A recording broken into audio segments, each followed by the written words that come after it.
The Democracy Forum is a not-for-profit organisation founded in 2009 under the patronage of Baroness Michelsen of Winterbourne. Its principal goal was to work for the furtherance of democracy, peace and the rule of law in order to counter religious fundamentalism and intolerance in our global communities. In an increasingly fractured world, this goal continues to be the driving force behind all of the Forum's activities. Lord Charles Bruce is the current president of the Forum. Since its inception, the Forum has hosted and co-hosted seminars on a wide variety of topics relating to democracy and human rights across the world.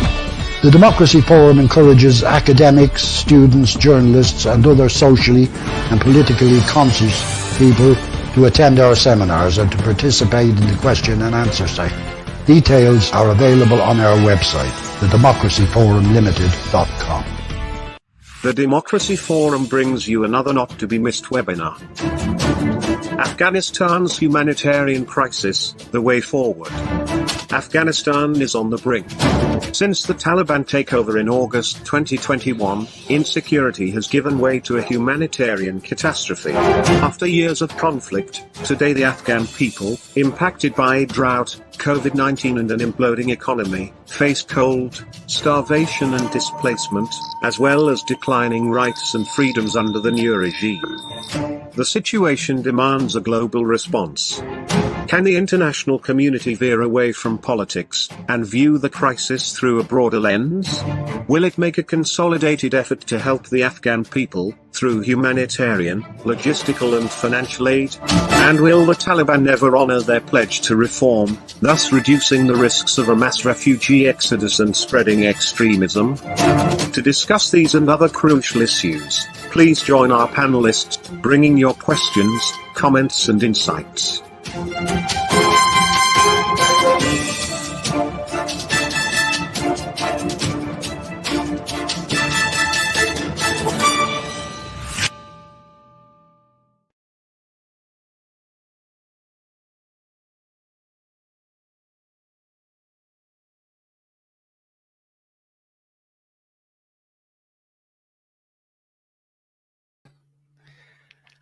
Hello, welcome everyone, wherever you are in the world, for this rather grim Democracy Forum debate on a country that we've returned to many times over the years, one whose people were once given a vision of accountable government and security, and now face a humanitarian winter crisis of unimaginable proportions.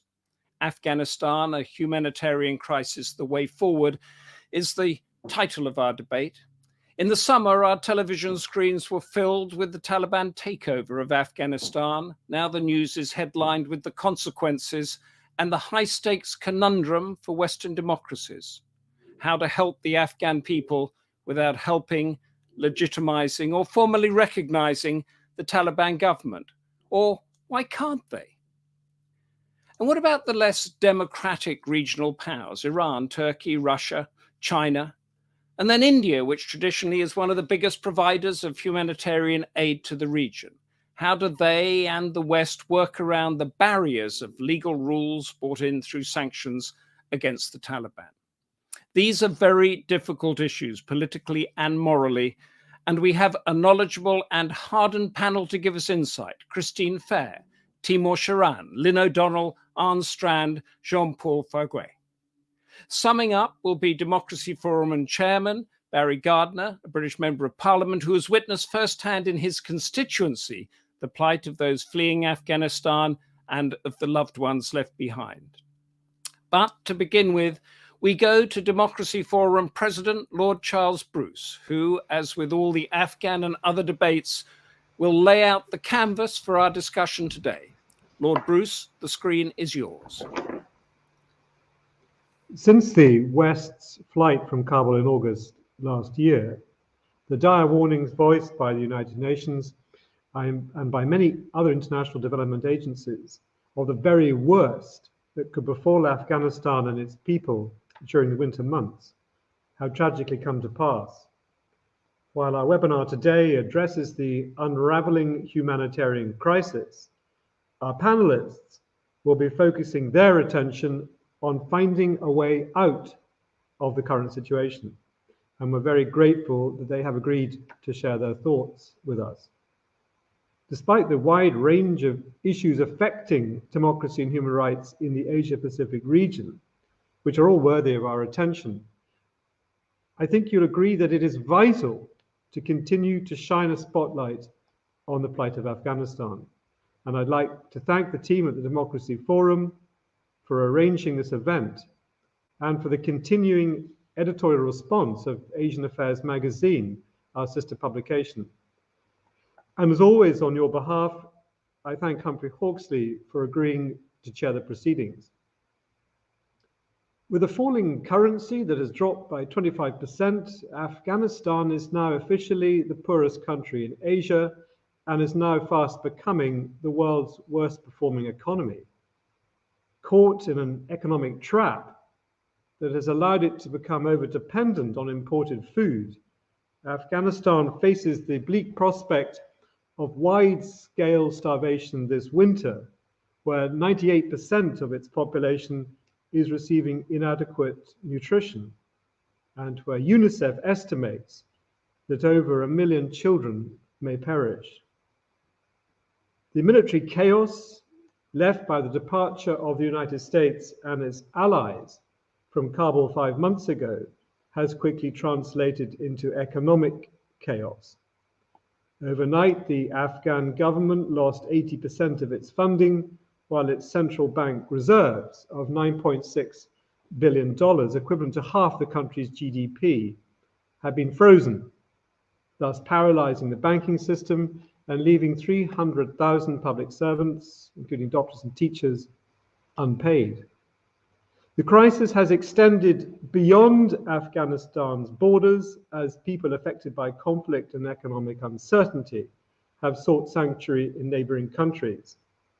Established at the beginning of last year, a UNHCR program of protection monitoring in 32 provinces of Afghanistan now estimates that 2.9 million people are internally displaced, while a further 2.2 million are registered as refugees in Pakistan and Iran. With the collapse of its financial institutions, the IMF estimates that Afghanistan has suffered an economic contraction of at least 30%, and where its per capita income has declined from $500 to $350, indicating that over 90% of the population has already fallen below the daily poverty line of $1.90. Every day, we are witnessing the gradual collapse of one system, says Abdullah Dadari, the United Nations Development Programme Head of Mission, interviewed in December. The banking system, the health system, education, water, sanitation, all of these systems are failing one after the other. The largest single concentration of foreign reserves allocated to Afghanistan is held within the World Bank's Afghanistan Reconstruction Trust Fund, the ARTF, which had a cash balance at the end of September last year at more than $1.5 billion. Donor countries enabling this trust fund have now agreed recently to transfer $280 million to be spent by UNICEF and the World Food Programme. A statement issued by the World Bank last month confirmed that ARTF funds will enable UNICEF to provide 12.5 million people with basic and essential health services and to vaccinate 1 million people, while the World Food Programme will be able to provide 2.7 million people with food assistance and nearly 840,000 mothers and children with nutrition. Such a programme will not be sustainable, however, without the cooperation of the Taliban government and the support of the international community. A recent policy paper published by United States Institute for Peace, USIP, recommends other initiatives such as shoring up the banking system by replacing lost foreign reserves, expanding sanctions relief to small businesses, resuming paying the wages and salaries of key public sector employees, and the gradual release of foreign exchange reserves to offset the balance of payments crisis. The Norwegian Centre for Humanitarian Studies also suggests that there is room for more constructive engagement based on dialogue. Cooperation on the ground is more likely to produce changes in practice than formal denunciations and demands.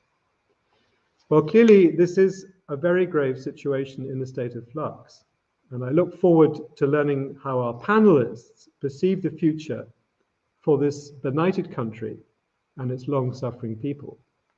Well, welcome to the seminar, and please pass your comments and questions to the panel, and I'm sure the panelists will be delighted to answer them for you. Thank you, Lord Charles Bruce. Systems unraveling, wide-scale starvation, despite dire warnings, all in your analysis just now, and to find a way out. That is what we're going to try to do. As Lord Bruce said, please put in your comments, questions into the comments section, and they will be relayed to the panel to answer or to react to. Our first speaker is Dr. Christine Fair, Professor of Security Studies at Georgetown University in Washington, D.C., and Dr. Fair has served with the United Nations Assistance Mission in Afghanistan, the Combating Terrorism Center at West Point, the American War College, and the Center of Conflict Analysis and Prevention. So she should be able to find a way through. Dr. Christine Fair, what is the other way apart from the old ones that haven't quite worked? The screen is yours. Well, I'm going to start by disappointing you. I don't think there's an obvious way forward, but let me first begin explaining the sources of my pessimism. So for people who haven't, been Afghan history buffs, the fact is that this problem isn't new. It goes back to the 19th century, right? And why do I say the 19th century? Well, when Afghanistan, or perhaps we could say the early 20th century, when Afghanistan essentially entered the Comity of Nations, it entered the Comity of Nations as a rentier state, which is to say it couldn't pay its own bills. Prior to wrenching itself free of British suzerainty, the British overwhelmingly paid the recurring costs of the Afghan government's security requirements. And when the Afghans decided that they were no longer going to be a fealty of the British said, fine, you better figure out how you're going to pay for yourself. And then the Afghans had to slowly find an alternative way of subsidizing their state. And eventually Russia and then the Soviet Union stepped into that breach. So by the time the Russians left Afghanistan following the signing of the Geneva Accords, only about 35% of the recurring costs of running the state was being paid for by the Russians. In contrast, this enormous state that the United States and its NATO partners built, there has never in history, in Afghanistan's history, been a history of a state that's this enormous. And as a consequence, the vast majority, and by vast majority, I mean well over 90%, usually north of 95%, was paid for by the international community. And of course, the lion's share of that was being paid for by the United States. This was not a state building apparatus that was based around the needs of Afghanistan in 2002, or much less in Afghanistan that would exist in 2022. This was a state building effort that was driven by the domestic compulsions of the different troop contributing countries. Most people don't understand that in the total amount that went to Afghanistan, which now well exceeds the entire amount spent on the Marshall Plan to reconstruct post-war Germany, that the vast majority of those monies came back in contractor fees. These contractor fees, they were the contractors that provided security, they were defense contractors, they were development contractors, they were contractors sitting in the Afghan government performing the services that ordinarily a civil servant would provide. And while their job should have been a skill transfer, and in other words, working themselves out of a job, why on earth would you do that when most of the expatriates, while of course enduring the security constraints, actually were making a very lucrative living? They were making money far in excess of what their qualifications would have fetched in their countries from which they came. So this has been a longstanding problem. It's William Byrd, who I believe is the work that you cited, sir. He's been one of the few of us, maybe there's a handful of us, that for the last 15, 16 or more years have been really dismayed by the inability of the international community to focus upon economic sustainability. What happens after the troops leave? If you actually go back and look at William Byrd's work on this issue. By the way, he's the only person at USIP I will trust. USIP I have renamed the U.S. Institute of Pakistan. Everyone else working in their South Asia shop is pretty much a hostage to Pakistan and the money that they have to expend there. And of course, Moeed Yusuf, who is now Imran Khan's national security advisor, he was being paid by the US government for over a decade while he was lobbying for Pakistan there. But if you go back and you read the archival information that William Byrd has put together, every time there was talk of a US pullout, he again raised the tosin that this is going to be an economic disaster.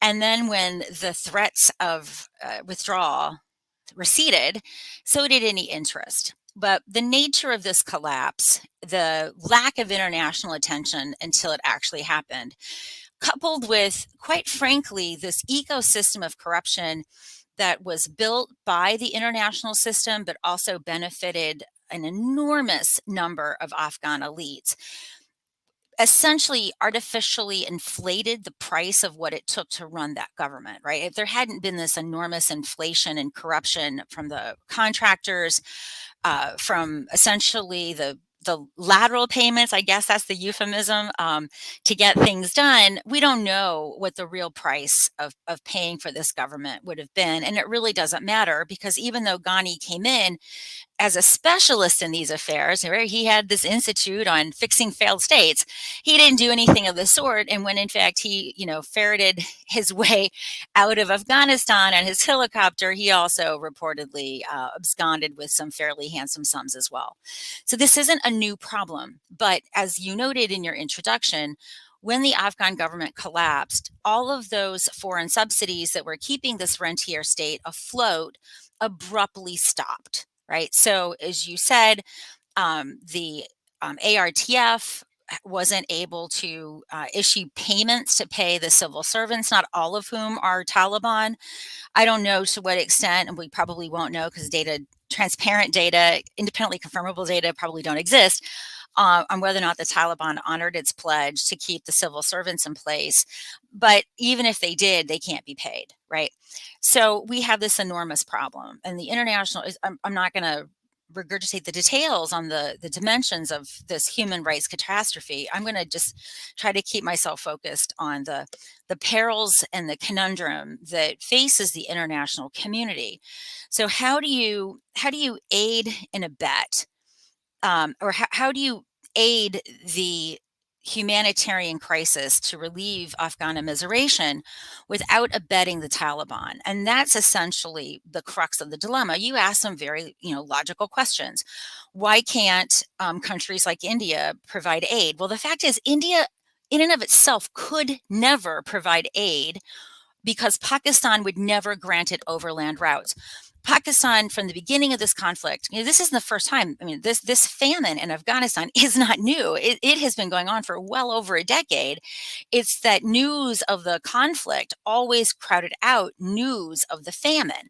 Pakistan never let India transit food products, and India had actually took its excess wheat, made these highly nutritious, I'm not sure how delicious they were, but nonetheless highly nutritious cookies, for lack of a better word, to distribute to Afghan children in particular. In Pakistan, no, we're not going to let you transit over route through Pakistani territory.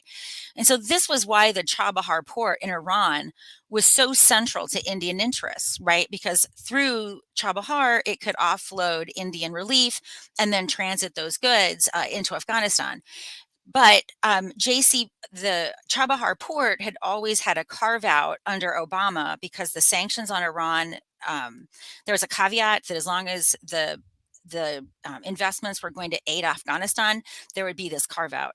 It wasn't clear when Trump withdrew from the JCPOA and the snapback sanctions whether or not that carve out would be honored, and it looks as if it wasn't. In any event, whether the Trump administration would or would not have honored that caveat, investment in Bahar completely split. So this is where we are. I'm a national security scholar, right? I'm not primarily someone who focuses on humanitarian issues. And I locate the problem squarely on the Taliban and their Pakistani enablers. Pakistan, I mean, even if you look at that most recent convoy of, I would say, a very niggard sum of relief that was sent by Saudi Barbaria, Pakistan insisted upon being the vector of delivery to make it look as if they were the ones that were diminishing Afghan misery and suffering when they've actually been the primary immiserator. And the Taliban themselves do not want this aid to go directly through aid organizations because it wants to be able to have its share of the grift. And it also wants to be seen as trying to help the Afghans when in fact it doesn't have the capacity and it's never had the interest. If you go back to Taliban 1.0, you'll remember the reason why they blew up Bamiyan was because the Taliban were pissed that UNESCO was interested in giving money to basically restore Bamiyan to its original condition. And they're like, screw your Buddhas. And they, with ISI assistance, blew them up. Right. So this has not been new. This has been a crisis that should have been anticipated. While I am not a fan of basically opening up and making available the Afghan government's monies, I'm not a fan of that because I don't think the Afghan Taliban will spend it on its people. I think it will spend it on itself and its weaponization and so forth. But no matter what you think about restricting those monies from the clutches of the Taliban, one of the side effects has been this enormous liquidity crisis. There just isn't money. You can't even send money to Afghanistan by the Hawala network because the Hawala network basically depends upon liquidity and there is none. So no matter who you are affected by the liquidity crunch. And then, of course, the Taliban's own policies have really exacerbated this immiseration by not allowing women to work. People forget, that there are a lot of Afghan widows, right? I would venture to say most families have not been spared the brutalities of this war that actually goes back to 1973. So I have to be honest, every assessment that I've read has a number of very serious holes. But I think the fundamental conundrum facing the international community is how do you aid Afghans without abetting the Taliban? And I don't have any, what I would say, robust or even defensible propositions to put on the table to do that. Thank you very much for that. Although you've given us a no obvious way forward, you mentioned that 95% was paid for by the international community, most of that by America, more than the Marshall Plan. In the past 20 years, the international community has changed a lot in its makeup and different countries have got different powers. So are we going to see a different narrative on nation building, conflict stopping, whatever you want, with Russia, China, Turkey, Iran, India? I mean, are they going to think of it through a different prism? Is there any new way forward by that, or is that a pipe dream? So, I mean, what the Chinese principally want, and I don't know if your participants are aware of this. The Taliban have had long-standing ties with the Chinese. Prior to 2001, there was reportage that they had actually inked a memorandum with the Chinese, and the Chinese were similarly close. Literally on the eve of 9/11, the Chinese were with Al Qaeda. Yeah. Right. And in fact, if you go back and listen to all of various Osama bin Laden's musings, he never once condemned or even critiqued mildly China, even though at that time, what it was doing in Xinjiang and also Muslims who were not Uyghur, right? It was well known what China was doing. Of course, it wasn't engaging in what we would now call genocide, taking their genetic information to harvest their organs. I mean, even Hitler didn't do that. I mean, it is sorry to sort of. But what they want, what the Chinese want from the Taliban, and what the Taliban want from the Chinese is, quite frankly, much more doable than what the U.S. NATO wanted. The U.S. NATO wanted to build this somewhat functioning democratic-esque juggernaut that would be funded by our contractors. What the Chinese want is just enough security that will allow it to get the vast resources that have been known to exist in Afghanistan since before the Soviet invasion, right? It is the largest single most investor. And without having access to the ring road, its investments in Gwadar are quite frankly moot. So, and the Taliban, of course, are quite interested because, Afghanistan could pay for itself if you could get these resources. So just to encapsulate that, it's better, is it not, that China gets involved on that basis to make Afghanistan secure for its investments, that it's left to be a free-for-all as it is at the moment with no money and no sort of security at all? Is that Chinese option a better option than we have now? So I will say I have always held that view, and this has really rankled my colleagues in India, because if you think about all of the countries that are adequately risk averse to doing the kinds of dangerous work. I mean, look, building the Karakoram Highway is an example of the risk acceptance of the Chinese, whereas even the Pakistanis themselves didn't lose as many people. The Chinese overwhelmingly bore the cost of human life in building that thing. So the Chinese are, of all the international community, they're the least risk averse, and I would dare say the most risk acceptant. And they stand to benefit enormously. So the Chinese, they have really, they locked in those investments very early on, and they weren't able to get them out of the ground. So I'm of the belief that this might be the only option forward. So we've got a fraction of a way forward. Just before we let you go, John Elliott has asked, I think Pakistan agreed a few weeks ago for India to send wheat via Pakistan to Afghanistan, that they got blocked. Can Christine tell us whether it has been solved or might be? Could you sum that up in a couple of seconds? It has not been, and it won't be. Pakistan has never let India make these transits. Why? The reason why Pakistan is singularly obsessed with the Taliban being in place in Afghanistan, is to keep the Indians out, right? The Indians were winning. And the Pakistanis aren't going to give the Indians any wiggle room for even the slightest of victories. No, it's not going to happen. Christine, thank you very much. I know you have to go off and teach and lecture, so stay with us as long as you can, and then thank you very much for that. Our next speaker is Dr. Timor Sharan, Executive Director of the Afghanistan Policy Lab, which models social, economic, and behavioral situations to come up with a better way forward. We've had that fraction of the Chinese way forward now. Dr. Sharan is going to share his findings with us about the humanitarian situation in Afghanistan. Timor Sharan, the screen is yours. Thank you. Thank you very much. I think we have spoken enough about some of the challenges that the country has been facing on the humanitarian and economic front.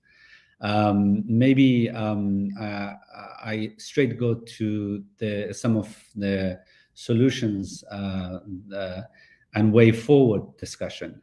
Now, for me as an Afghan, the key question that we all have to ask ourselves is that, will the UN again making its biggest humanitarian pledge for Afghanistan in January 2023?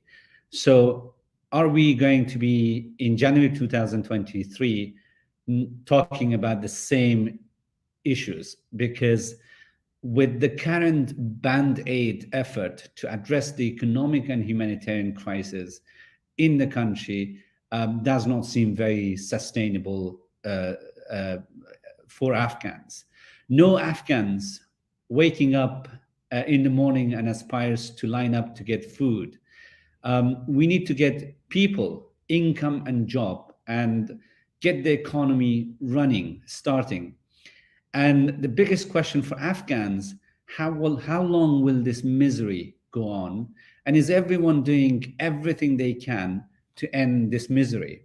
Now, Afghans want to have jobs, dignity, access to education, and privileges, and access to privileges that they had in the last, some of the privileges that they had in the last 20 years.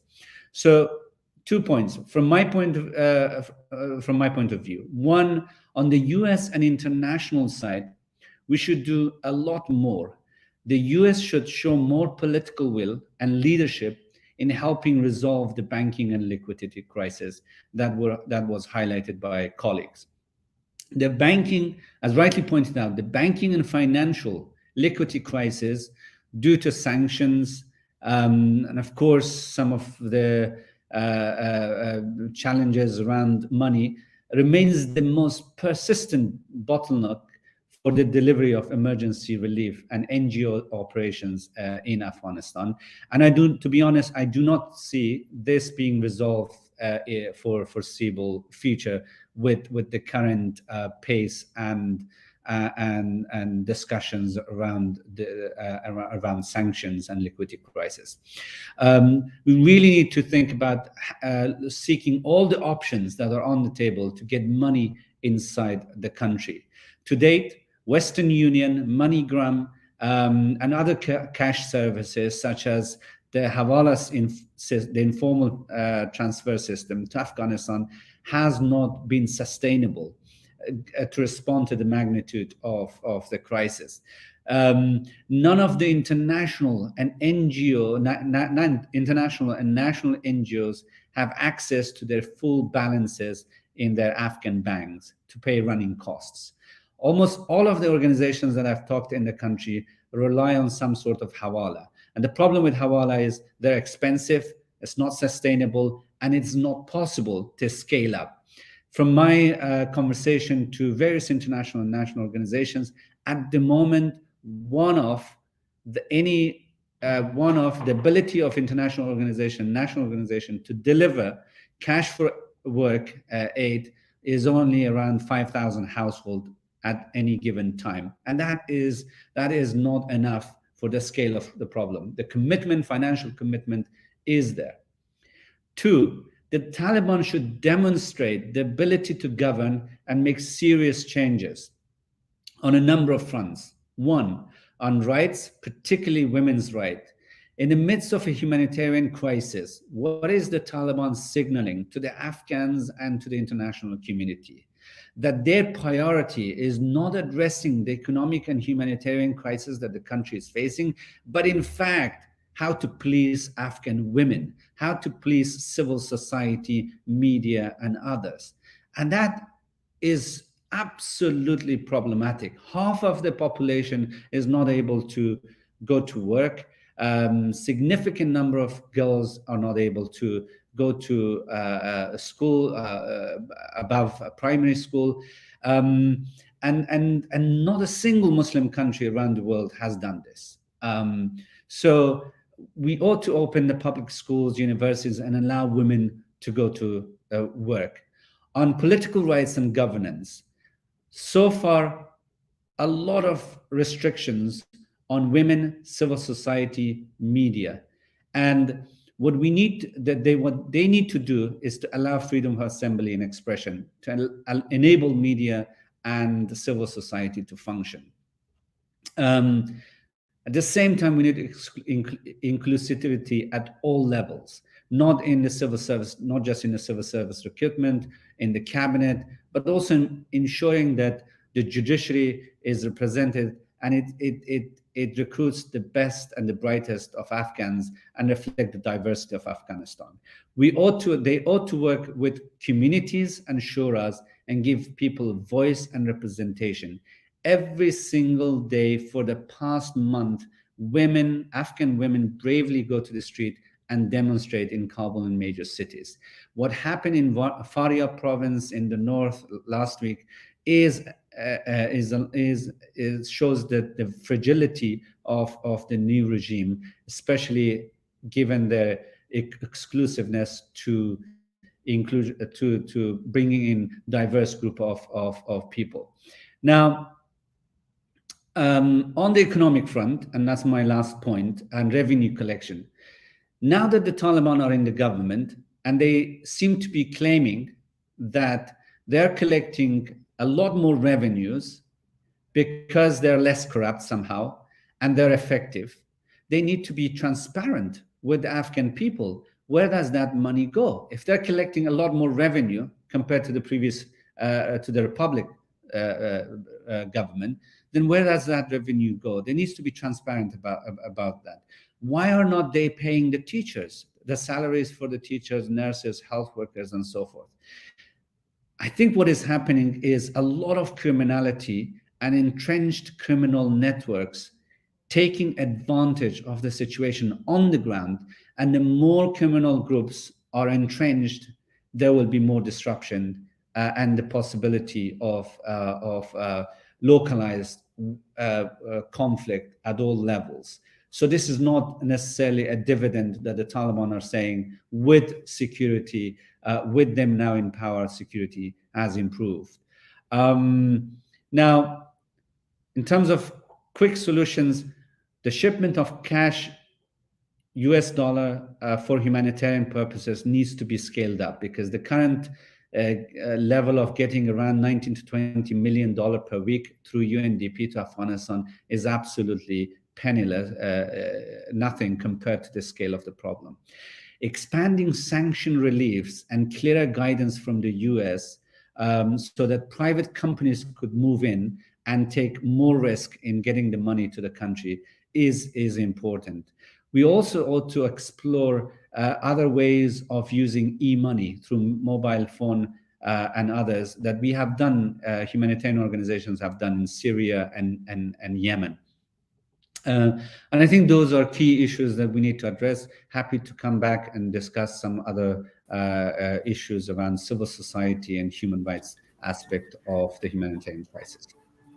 Thank you very much. Thank you, Timor. I just wanted to, if you could encapsulate this money flow problem for us. The money that was bankrolling the Afghan government before came from the international community, the US, and that has that been frozen, and that can't come through, and sanctions is stopping how much? So could you just sort of pile all that up for us in a ABC? Sure. So 3 points here. One is that the Republic relied, 40% of the Republic's GDP relied on international aid. And significant amount of Afghan money went towards fighting the Taliban. So there has been a stoppage, complete stoppage of international aid in Afghanistan. So around 40 to 50% of GDP is gone. As you pointed out, we are, as IMF and other World Bank has estimated, our economy has seen 30 to 35% traction. Now, second, $9 billion Afghanistan has in reserve banks, New York banks in the US. That money has been frozen because of sanctions. And of course, the Taliban hasn't done anything on that front because they have brought in individuals who are on the sanctions list as cabinet ministers and so forth. The US is unlikely to freeze that money for various reasons. And thirdly, there is just not enough money. We cannot print money. The contract has ended because of the sanctions. We cannot print money. I do not agree with Christian here that there's not enough money in the country. I think there is some money in the country. There were a lot of money accumulated through criminality and illegality, illicit economy. That money is in the country. And what we are seeing through Hawala is a lot of that money getting out of the country. Okay. A lot of Afghans are desperately trying to get the money out. So there's not enough money going inside Afghanistan to pay salaries, to pay NGO workers, government staff, and so forth. So basically, the money that's needed to help people through the winter is caught in a political stalemate. And so it's a political imperative that is stopping that money getting through. even though it's going to a government that doesn't know how to handle it or might steal lots of it or the rest of it. It's still that political imperative of freezing it that is stopping the money getting to Afghanistan. Is that yes, right? and in addition, partly, yes. And in addition, the Afghans are only allowed to withdraw 5% of their closing account. So if I have $10,000 in the bank, I can only withdraw per week around $500, nothing more. If I have $1,000 in the bank, I can only withdraw $50 of my closing. And that goes with Afghans, with international NGOs, with national NGOs and others. And we have an economy that relies heavily on cash flows. It's not a credit economy where my salary would be paid through the banking, so I could then make payments through the banking system for my groceries. Everything is cash-based, and I think that is one of the biggest challenges. It sounds like a complete nightmare. There's a question from Francis de Souza, which any of the panelists can tackle if they want when it comes up. Will the debate address the role of the UK and the USA in creating the foundation of the Taliban by arming Hekmatyar in the 1980s? And does this impose a special responsibility to provide significant humanitarian assistance? Can I just throw that as a yes or no quick answer to you, Timor, before moving on? Well, as an Afghan, I have to say our dreams are shattered. One of your colleagues earlier mentioned that we gave a vision of democracy and a better life for Afghans in 2001. Not even going to the 1980s and what happened during the Cold War and how the US, UK, and other countries supported the Mujahideen and created this Islamic movement and Islamic organizations. Of course, my colleagues are better placed to answer this question, but from an Afghan point of view, this has to be a shared responsibility. Yes, as Afghans, we take responsibility for what went wrong in the country, but I think significant part of it is because we have never been, including when Professor Christian Fair talks about rentier state, we were never being given a chance and a space and time to move beyond the rentier state and build an economy that is functioning based on reality of Afghanistan and the strength of different sectors and potentials that the country has. That was never there for us. And I think largely that problem, that responsibility lies with Western countries. And at the moment, what frustrates us is this washing their hands off and saying, well, it's now Afghan people's responsibility, especially the Biden administration's narrative in the last a year, that it was the failure of Afghans and that the Afghans didn't fight. And it's just not a fair analysis given the complex geopolitical situation dynamics that was in place with our neighboring countries and everyone interfering there. Even now, that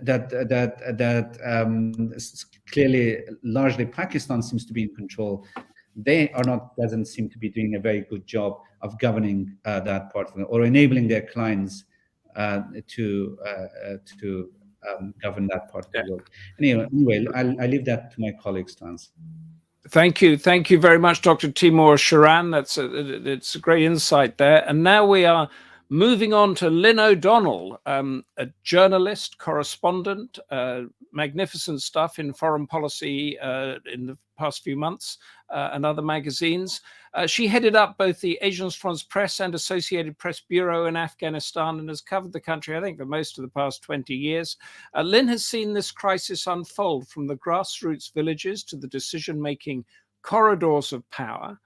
And Lynne, I think you are going to be addressing us on how the Taliban is handling or repressing the media and the impact that has on the humanitarian crisis. The screen is yours. Thanks, Humphrey. That's a very kind introduction.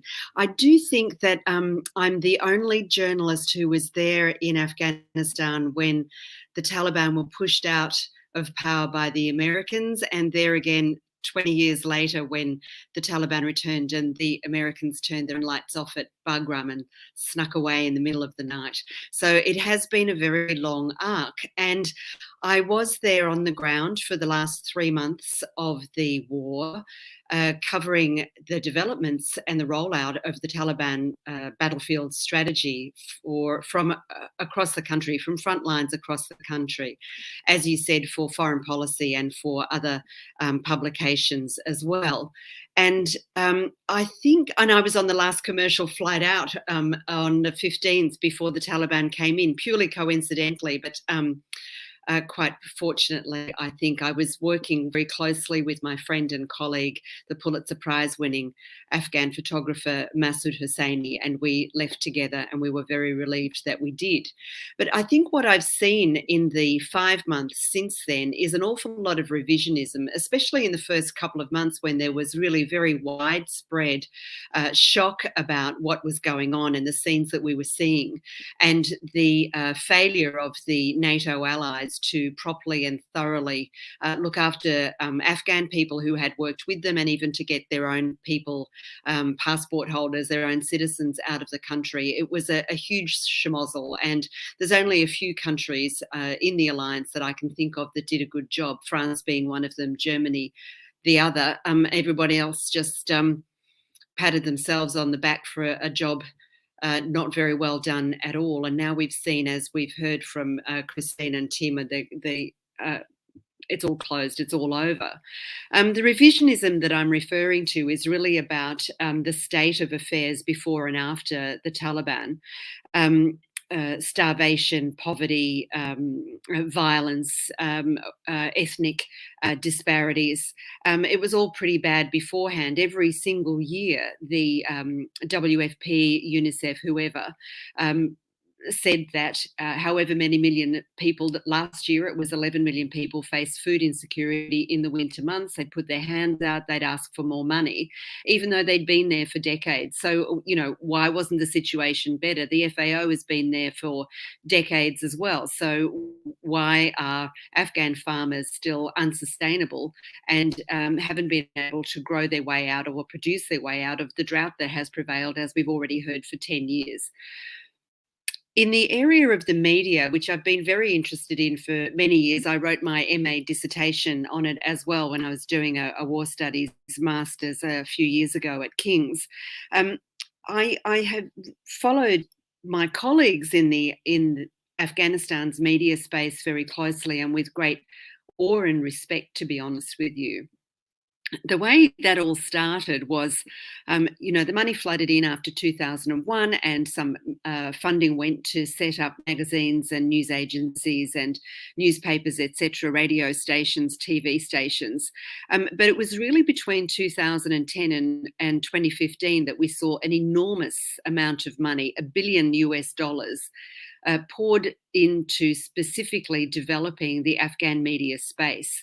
And so far too many newspapers, magazines, radio stations and TV stations than the market, if it was a true market, could sustain. But it wasn't a true market, as we know. But what we did have was the embedding, if you like, of a sensibility of what free media and freedom of speech really means. And if you look at a global map, Afghanistan was pretty well on its own in the region, surrounded as it is by the Central Asian states, Turkmenistan, Uzbekistan, Kazakhstan, Tajikistan, China also borders it, Iran, Pakistan. In none of those states can we see even a skerrick of free media. But Afghanistan was a real light. And some of the people that I worked with in the bureaus that I managed and was bureau chief of, Agence France Presse and Associated Press, as you said, Humphrey, were amongst the best journalists and the bravest and fiercest journalists that I have ever worked with. And this was magnified every time I went out and met my colleagues in Afghanistan's media. And I think that they did themselves proud and they did their country proud. And they weren't just starting off from ground zero. 100 years ago, Afghanistan had a free media. And even though that's been an up and down history, the concept was certainly embraced and with great pride. And I can say that I am only full of great admiration for Afghanistan's journalists. All that changed not on August the 15th. It changed with, I think, specifically, if we want to point on the timeline, with the agreement that was signed between the Trump administration and the Taliban on the 29th of February 2020. The Taliban were emboldened. They got everything they wanted. They continued to be the world's biggest drugs dealing cartel, a criminal entity. They also took control of a large slab of the mining sector in Afghanistan, producing and smuggling mining, everything from gold and coal to lithium and lapis lazuli, precious stones, you name it. So a criminal cartel, misogynist killers and liars. They did not comply with any of the conditions that they had agreed to in the deal with Donald Trump, who was desperate to end the so-called forever wars.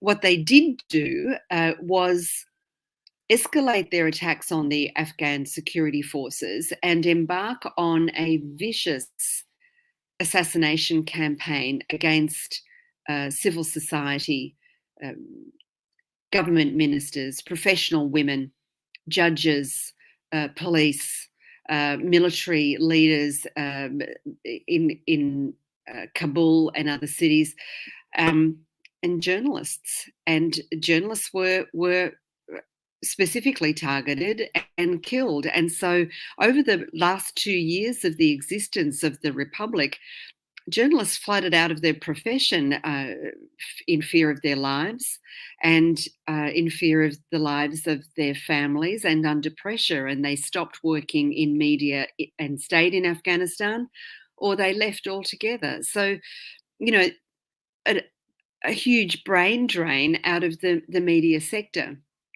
It was very clear over the last 3 months that I was covering the war that media were being specifically targeted in areas that the Taliban were taking over. So they go into districts. The way the strategy unfolded was very obvious if you cared to take notice. And I don't know whether any of the people who purported to be our leaders at the time really took any notice, because they certainly didn't do anything about it if they did. The Taliban started with the border crossings, then they started to take all the districts around the provincial capitals, and then they moved into the provincial capital, starting with Zaranj down in Nimruz. And it went from there. And when I was in Herat with Massoud in early August, we essentially watched the city fall. And it was then that we decided on the date that we would leave, the 15th of August. But we talked to a lot of journalists in Herat at that time and across the country beforehand. And the Taliban were taking over local media organizations, either closing them or, in the case of radio, for instance, taking over radio and absorbing it and pushing local journalists out. By the middle of August, there were safe houses and hostels all over Kabul that were home to journalists who had fled into Kabul from all over the country. And people that I interviewed and talked with and just met and hung out with were pretty clear at that stage that they wouldn't be going home and that the jobs that they had wouldn't exist anymore, and they were just waiting for the end. Everybody knew that the end was coming, and it was only a matter of time. So I think it is fair to say that while there's been a lot of revisionism in other sectors, that what happened with the media happened in real time, and we could see that it was happening. It ended, and a free media has ended. Very, very difficult to build, and it took, as I said, $1 billion and a lot of time to build no time at all to destroy. And the impact of that has been that a lot of the information that is coming out of Afghanistan now is coming through social media, which I don't really think is a trustworthy. These are not trustworthy forums for us to really gather salient and relevant and trustworthy information as you can. I think that you can with journalists more often than not. And this has given the Taliban, I think, impunity to do what they do. So we are seeing on social media, for instance, reports that people are going missing, they're being killed, they're being detained, taken into custody with no charges, disappeared. And there is no outlet for holding the Taliban to account or shaming them for the behavior that people are doing in the name of the Taliban. The Taliban's not united or unified in any way, shape or form, but the name Taliban is being used for a lot of the to justify a lot of the atrocities that we have seen in the past 5 months. I won't go on for too much longer. I hope that some people have questions for me, but I will say that easy to destroy means it will be very, very difficult for us to see a rebuilt free media in Afghanistan in the short to medium term. And we are going to have to rely more and more on social media for information that comes out of Afghanistan that tells us any skerrick of what is going on. I'm a little bit worried about that also because of the way social media is now being used as a pretty toxic space, to be honest with you. An awful lot of the diaspora, the people who were forced out of Afghanistan with the changes on the 15th of August, are traumatized. They are being forced to take refugee status wherever they are, which many of them don't want or need to do. They are unsettled, uncertain, upset, and they're turning inward and they're turning on themselves. And I see that Twitter Spaces, Facebook, other social media platforms are becoming pretty toxic. So what are we going to see out of Afghanistan? I think the question is, how can we trust the information that we are going to see out of Afghanistan? It is, there's a lot of fake accounts. There's a lot of trolling. I'm still trolled. I've been told not to go back. I think dead is not the right word, but certainly media in Afghanistan is very sick indeed, and it's heartbreaking, I think, to see that the Taliban and their backers in Pakistan, China, Iran, wherever else, have really got their way. It's now, the light is off. It's a dark space. Lynne, thank you for that depressing account of $1 billion that's just sort of vanished. Can you draw a picture for us before I move on to Arne Strand?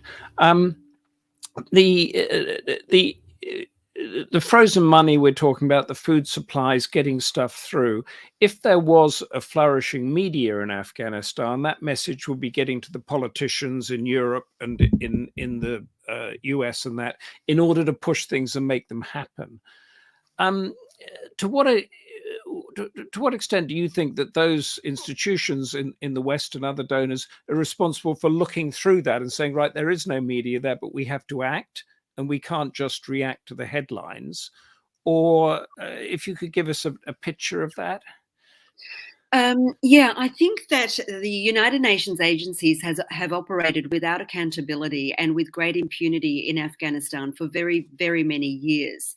UNICEF, for instance, collaborated with the Taliban in areas under its control in recent years on handing them school curricula, for instance, because we've got to get the kiddies in school, and with polio vaccinations being handed over. And we know very well that the Taliban has not been great supporter of vaccinating children against polio in either Pakistan or Afghanistan. So, there has been no accountability. The World Food Programme bragging about the tens of millions of people that it is now feeding, but there are people who are complaining about the inedible quality of the food that is being given to them by the WFP. In my view, there is no illegality in not sending the money from either the World Bank Trust Fund. We heard about the Afghanistan Reconstruction Trust Fund, of $1.2 to $1.5 billion still held. Now, that money was put aside for development projects that had been agreed already with the Republic government. There is a legal process to be gone through before that money can be unravelled from those already agreed contracts and reassigned, albeit in Afghanistan. And so what's happening at the moment is that World Bank donors are having discussions at very high levels with senior leaders of the Taliban to release money so that it can go to, for instance, pay teachers' salaries. The health sector is different. It was already largely contracted out to NGOs. So the $280 million that was released from the World Bank Trust Fund in December is already going to pay the salaries of people who are working in the health sector. Because it's going through the NGOs. Now, the education money is different because most teachers in Afghanistan were and should be and are employed by the state. And so the money for their salaries has to go through the government. So there is the dilemma. The legality of the sanctions cannot be underestimated. We cannot say, oh my God, why not just release it? Because it's not that easy. But talks are going on. And really, if I wanted to donate to make sure that Afghan families were going to be receiving food over the next couple of months, I'd do some goddamn homework, do my due diligence and find those small grassroots Afghan organizations that exist and have existed for a long time and that are without overheads, without corruption, without 1/3 or however much it is of their money going to the Beltway bandits of yore. They're getting money to people who need food and sustenance. So do your homework. If you want to help, money is getting in. It is getting in. And don't worry about the sanctions. It's a legal process that we should be supporting and talks are ongoing. Just do not give money to the Taliban because they steal it. Can I just, before I let you go, Francis D'Souza asked another very good question. It seems that the Taliban are exercising their philosophy unevenly. Is it the case that in some areas there are degrees of media freedom and girls' education, and that this is a result of a very divided Taliban force? Well, I think that they're really good questions, and they come really from the disparate information that we're receiving. The Taliban is not a unified force. It is divided factionally, and right at the top of what passes for governance, we see a rivalry between the Haqqani network, which is controlled by Siraj Haqqani, who is the Interior Minister, the head of the Haqqani network, and a sanctioned, blacklisted terrorist according to UN Security Council and US law. And he's probably the most powerful man in the country. On the other side of the fence, we have the so-called Qatar faction, that is Doha faction, that is run by Mullah Baradar. And they're all jostling for power and handing out the spoils of war, if you like, to their supporters. One of the reasons that we're seeing there is no media freedom, that's just not part of the equation. Girls are going to school above age 12 in, I think, 6 of the country's 35 provinces. But we're seeing a lot of lip service being given to women's and girls' education, for instance, and giving women their jobs back, because at the upper echelons, the Taliban know that these are the conditions that the international community wants to see fulfilled before, for instance, money for education is released. So those World Bank partners that I mentioned before are in discussions with the Taliban about the equality of education. It's a condition for releasing that money to the education system. Let girls go to school at the same time and on the same conditions as boys. So yeah, there's no unity politically, socially, or geographically amongst the Taliban, and that's also part of the problem. Thank you very much, Lynne O'Donnell. I'm sure we'll be back to you to find out what your way forward is going to be at the end. But we're now going to Dr. Arne Strand, Deputy Director of the Norwegian Christian Michelsen Institute, which among many areas, it looks specifically at the best ways to distribute Norwegian aid. His doctorate expertise is in post-war recovery studies, and he will share with us his thoughts on how to engage with the Taliban and meet the humanitarian challenge. Dr. Arne Strand, tell us what you know. Well, thank you very much first for being invited into this discussion and to address some of the really big challenges that Afghans are confronted with now.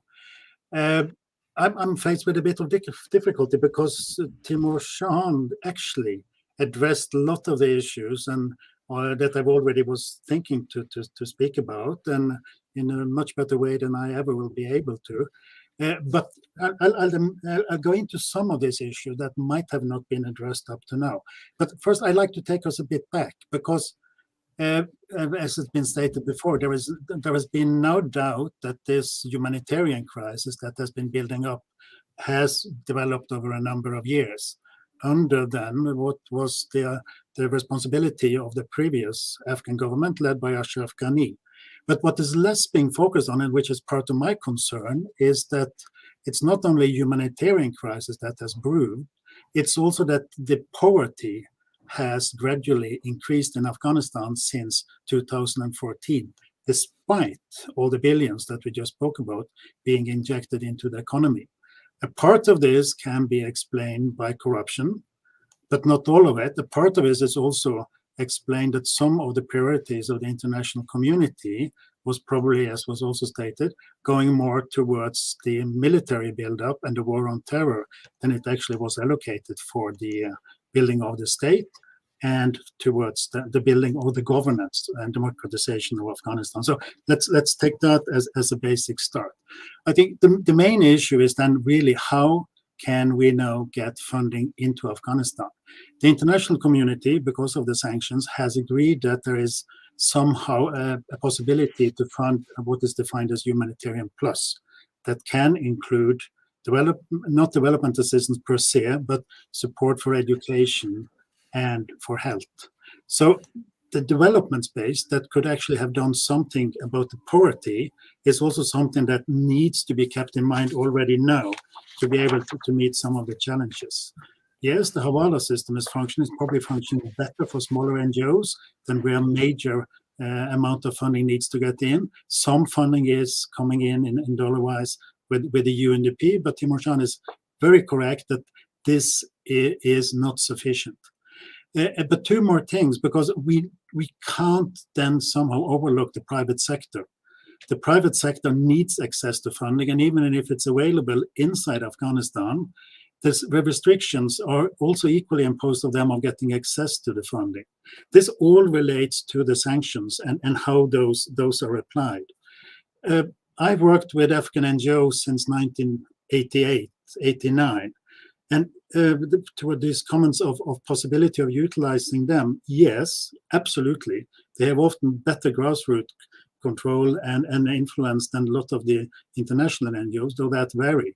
The dilemma is that a lot of the leadership in the Afghan NGOs were evacuated or left Afghanistan in August. There is not the capacity on the ground, and that goes the same for the UN agencies, actually on the implementation of some of the humanitarian project, even if the funding gets in. So this really needs to be addressed on how to do it.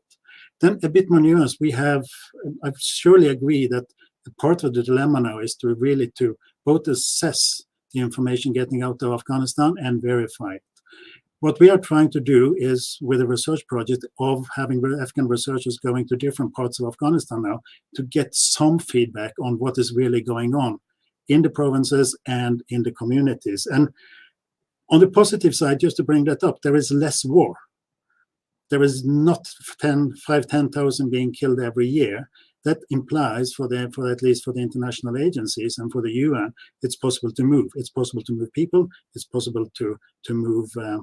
If it's wheat or other sources, it's possible to do project. It's possible to do development project as well. Interesting from Faryab, I know there was things going on there recently, but the NGOs that we have just recently interviewed are welcome. Girls' schools are operating up to the 12th, 15th grade. Women project directly at them are continuing. And the reason to this, and this is not only because Taliban are divided, it's because the local population demand education. And that differs from different parts of Afghanistan, where when they are putting under pressure, this is exactly the same we saw during the 1990s when we operated and supported girls' education there. Local pressure, Taliban approved it, Taliban accepted it. So there is a positive side as well, where you can actually reach out, where you can do it. And then look at the Taliban administration. Is it the Taliban administration, or is it a continuation of the previous administration? It is the latter, primarily, in the districts, but with the Taliban at the top. But that means there is a professional capacity in Afghanistan today that we deliberately have built up for the last 20 years that actually can take on more of the responsibility. I think Timor is spot on when he thinks about the ability of the Afghans to avoid further aid dependency. But then there is also the need of recognition that there is a state structure in place that you need to rely on, and you need to engage with, and you need to be able to develop further. Because if that collapses, even at the moment, if it's under Taliban control, there is nothing left. So what is happening at the moment, and what is worrying me, is that the alternative then is to build a separate aid state. And we know that that is, from research and history, is not sustainable of different reasons. It's expensive, local population hardly have any influence on it, and it has a tendency of maintaining itself over time. It will make it extremely difficult to move from purely humanitarian assistance and going in to meet some of the development needs. What Afghanistan needs is a more economic development, more people at work, addressing some of the major reconstruction problems that is at the moment. And you can build roads, you can do a lot of things actually to put people back into work. But then you need to be able to move beyond the limitation of education and health. But if we move on, because I think there have been recent developments, even if it's the EU that has promised limited support for the education sector for the next 2 months. But there is a promise to pay teachers salaries, which is a major development to me, because that means that there has been some talks with the Taliban that has allowed that funding to go through. And that is bringing cash into the economy. It's bringing possibilities for having a completely different discussions with the Taliban on actually, no, there is a funding here. Education needs to go on, girls needs to come back. They can't stay on there, but we don't have funding for it. And they can be challenged, on the other hand, to say, but if you have gained your funding from different sources of income from taxation, which they would like to do, spend it towards the Afghan population. Don't spend it on further arms or anything like that, which they probably don't need because the US left so much behind. But it's this engagement. So, and I think also to bring in some of my experience from the last round of the Taliban, where the international stand was a very principled, rights-based approach, where there was a lot of sanctions put in place, primarily then led by the UN as a principled approach. This divided the aid community. Some follow it, others didn't follow it. And it increased the tension all the time towards the Taliban and didn't change the position, which was the main point. It actually hardened their position because they felt that they were put under pressure. While at the same time, when we worked in the field and engaged locally with them, we could make a lot of change. They accepted, like I just said, girls' education up to 12th grade in central Afghanistan. They accepted a Swedish committee to run girls' schools all over the country. And they gave in because there was a local pressure for it, and the local community could, to a certain degree, hold influence on controlling the use of the money. So are we now missing a chance of actually engaging with them? I think so. I think there is a need. You don't need to go into a recognition, but there is a recognition that there is at the moment no other alternative to the Taliban. And then I see it as better as enter a dialogue with them, making them accountable, have a dialogue to shift their position, saying that yes, we, according to the Quran, girls should have education. Remind them of that, as we did 20 years ago, and actually continue to push on that, but create this dialogue. It will allow us also an understanding of what the Taliban stands for today and how that can be moved. And I think we also need to keep in mind that there are different positions within the Taliban, and some of them need possibly some time to shift. Some might seem too radical at the moment. How do you facilitate that without ending up in a complete collapse of Afghanistan, which I think is the worst situation at the moment? I've witnessed as the destruction of Kabul during the 90s. I don't want to see that again. It's fragmentation of the country, and that's a place where we will have no influence. That will be the place where the Islamic State, to a larger degree, can nurture their networks and be a threat internationally. So there are some, even if we don't like the Taliban, and I think there is hardly any way except trying to engage with them, trying to shift the position, not for the Taliban, but for the Afghan population.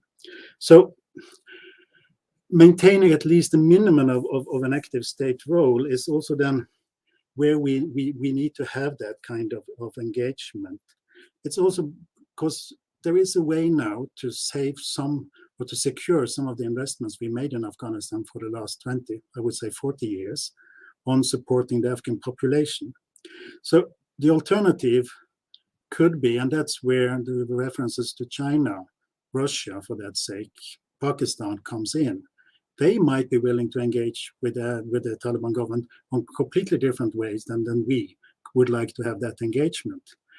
I think there is a larger opportunity for the Afghans to engage, to be part of that discussion, if we try to engage them more broadly with the discussion with the Taliban government as well. So there are some extremely challenging dilemmas, but at the bottom of it, it's at the moment to ensure that there is not a mass starvation in Afghanistan over the winter, and B, that we acknowledge that there is such a poverty issue, partly because of failed states, failed international donor policies, that should allow, in the end, as Timor Sasha, to find a way that actually can sustain Afghanistan financially for the future. And that's not on Poppy. It's not on those illegal means, but it has to be something else. We haven't managed that for the last 20 years. There's a lot of educated Afghans now that should contribute to this discussion, how this best can be done. Thank you. Thank you very much, Dr. Arne Strand. If I could, this might be too complicated to answer, but with your expertise on Norwegian aid specifically, and you talked about that being involved since 1989, can you give us an idea of exactly what projects or types of projects Norwegian aid is being spent in now, how much money is being spent, and how that changed after August? Yeah, Norwegian aid is, I think it's only constituted 2% of the aid that has gone into Afghanistan for the last 20 years. Okay. Of course, but so much of it was primarily from the US, and so much of it was directed primarily for the military purposes. Norway's assistance was in the range of 750 million a year. Now it's down to the half, and it's directed towards the humanitarian sector. But I think there is another dimension here that's quite interesting, because quite early on, and that's probably also because of former President Ashraf Ghani, there was an insistence and an acceptance that aid needed to be channeled through the Afghan government to be able for the Afghan government to build their capacity. So a lot of that was actually done so, except from the US that channeled most of it outside of the government. But I think this is where we have seen some fruits of it as well.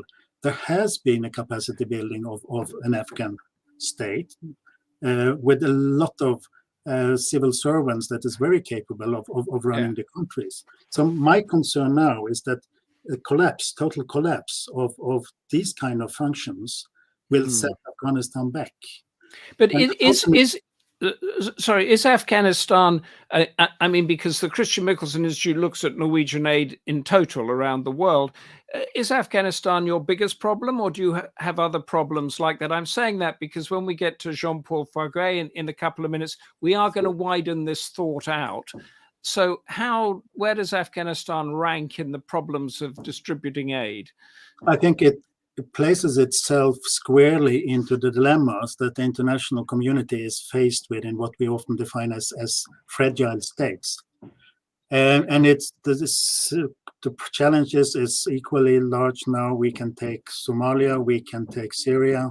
A lot of places where there is an ongoing warfare, where there is strong international interest or military interest, and where there is a state then somehow is struggling, and where the international community often revert to the use of humanitarian short-term assistance before it. But it's clearly something that Afghanistan somehow, what was different with Afghanistan was the collapse of the state.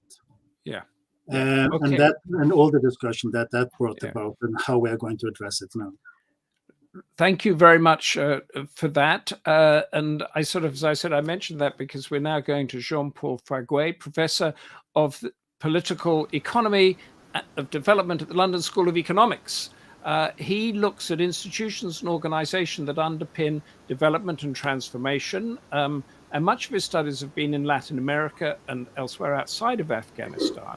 So I've asked him to widen the debate into how to build responsive and effective democracies, if that's even the right word, in developing countries. It didn't work in 2001, so what would work now? And what lessons that can you bring to the situation in Afghanistan now? Jean-Paul Faguet, the floor is yours.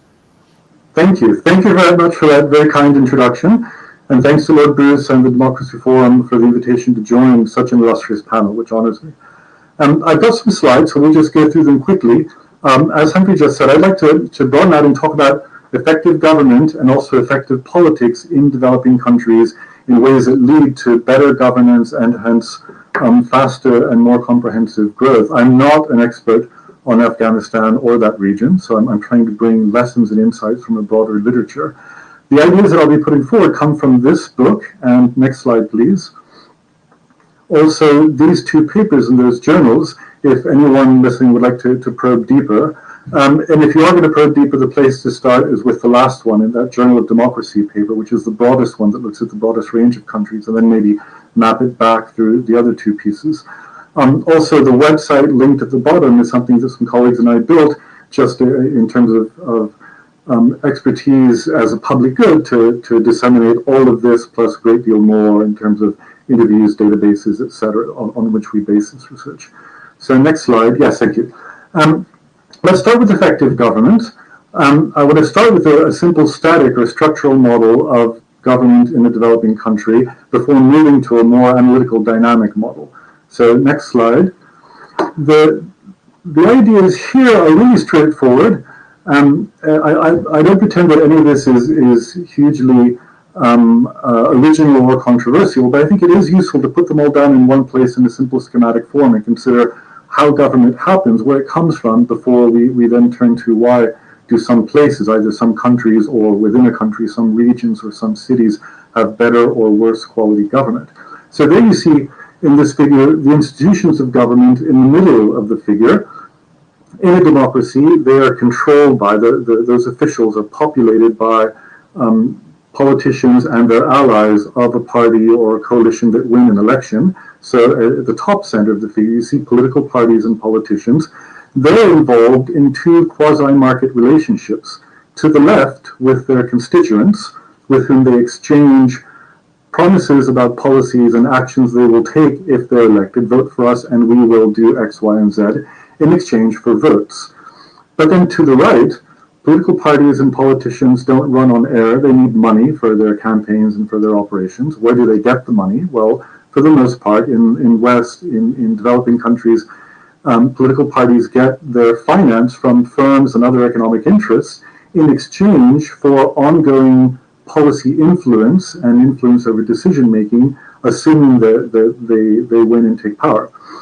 This is intrinsic in the way that democracies work. It's something that is, in my view, not acknowledged often enough, partly because it's seen as a bit dirty, as a bit suspect. And I think that it probably should be seen as something that has potential certainly to be suspect, but it's baked into the system.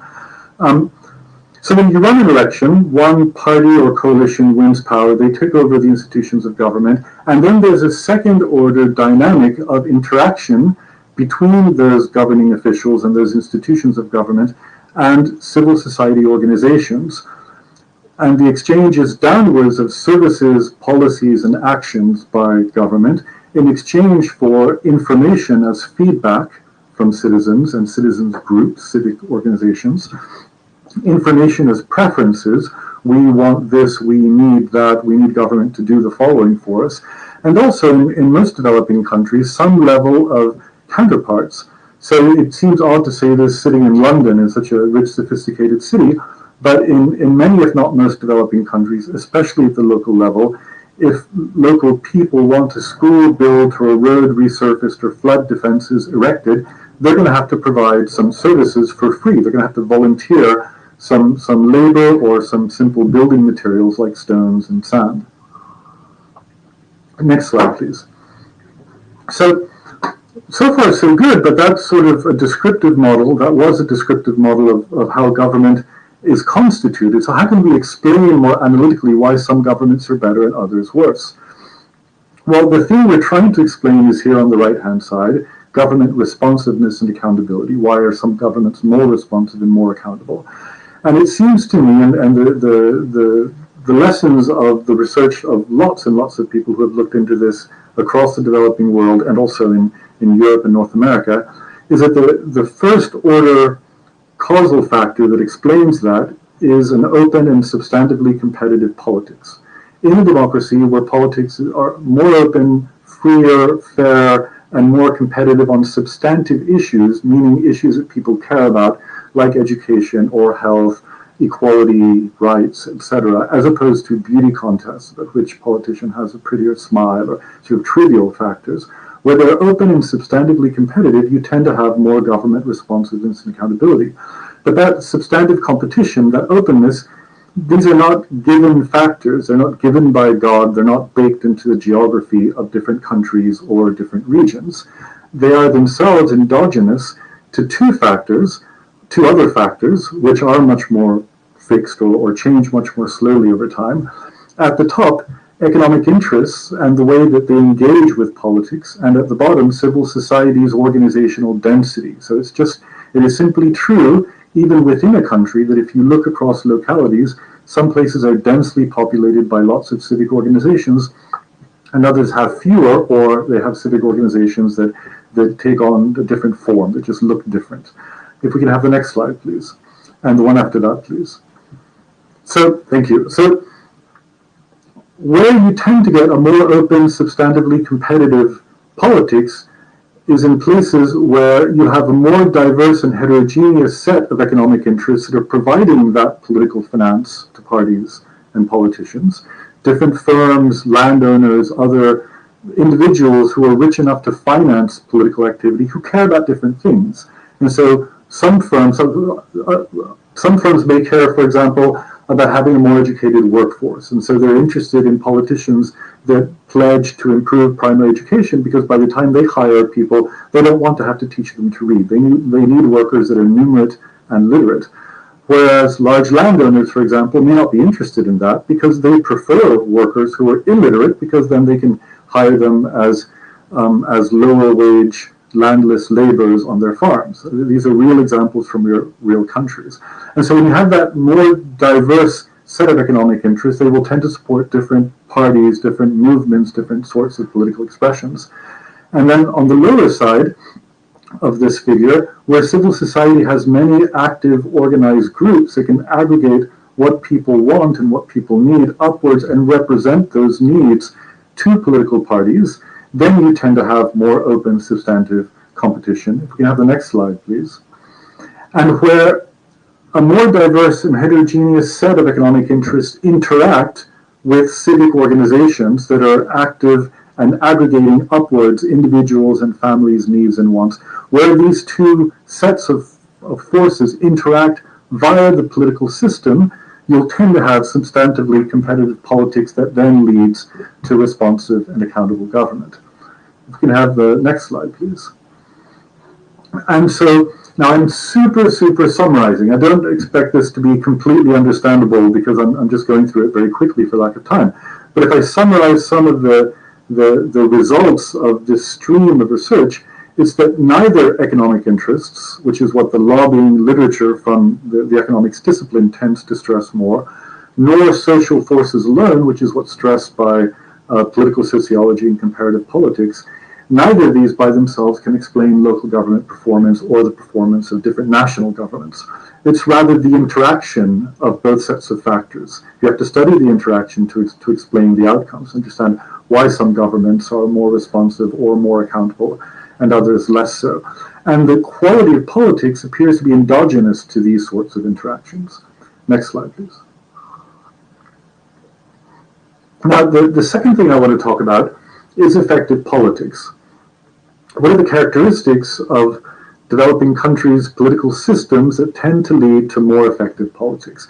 And by effective politics, I mean systems that are stable over time, that don't tend to lapse into crisis, and that tend to represent adequately the needs and wants of the people in that country. And so I take you to cleavage theory, which is a seminal contribution by Lipset and Rakan, that says that political party systems in any country, developed country, Switzerland, Germany, or Bolivia, Bangladesh, or Benin, should reflect the underlying cleavages that define a society if they are to be stable and representative of that society. And so some examples of these sorts of cleavages are in most of Western Europe and North America, for example. Political party systems for over 150 years have been based in one form or another on left versus right, where the left is pro-workers, pro the interests of poor people or ordinary middle and working class people, versus on the right, the interests of capital, the interests of business, a smaller state with lower taxes, etc. That makes sense because these countries' social cleavages were largely given by the Industrial Revolution and the transformation of the economy that ensued. In other countries, the main cleavage that defines a society may not be that. It may be ethnic differences or religious divisions in places like South Africa or Northern Ireland, for example, developing countries and even developed countries or developed regions. If we could have the next slide, please. So let's do something very simple, which is to draw, this is a wonderfully, horribly simple representation of a society in a circle, where I'm representing a major cleavage that divides that society between two groups. Now, obviously, this is hugely simplifying. Any individual is a mix of characteristics, let alone at the societal level. But just to be clear and simple, let's focus on a society that has two major groups, the pink dots and the blue lines. And the pink dots and blue lines could be labor versus capital, left versus right, or it might be the northwestern highlands versus the southeastern lowlands, or it might be Catholics and Protestants, or Muslims versus Buddhists. It could be very different things in very different countries. Next slide, please. So how do you organize a political party system that is stable and representative in a society that looks like that? Well, if I were the benevolent planner designing a political system, I might draw this sort of horizontal line across it and say we're going to divide this into the top versus the bottom, and the upper bit might be, for example, people who care about left versus right. Let's say people who care about workers versus people who care mainly about capitalists and the interests of capital. If we could have the next slide, please. Somebody else might come along and say, no, actually, the main cleavage is religious, and so let's draw a line that says it's mainly about Christians versus not Christians, or Muslims versus not Muslims in this particular country. Next slide, please. Either of those two cleavages, or any political party system that was attempted to be constructed along the lines of those blue lines, would tend to fail and would tend to not be very effective in this sort of country that looks like that. Only the thick black line would match the society, where let's say that the society is characterized by a cleavage between northeastern highlands people versus northwestern highlands people versus southeastern lowlands people. people who live in very different environments, different temperatures, different soil fertilities, which then lead to different sorts of economic activities. They might have different outlooks on life, because in the highlands people tend to stay indoors all the time, and in the lowlands people are outdoors because it's hot and humid, etc. So it's just life is very different, and this maps onto a set of political and cultural attributes.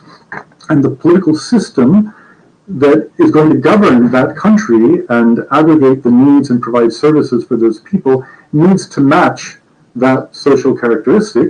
And the political party system, it's not just one party we're talking about, it's an array of political party systems, an array of political parties that propose policies that cross that divide. So the divide, the political cleavage is a divide that should be reflected in the composition of parties, and hence in the platforms and the political positions that they put forward to voters to hopefully vote on.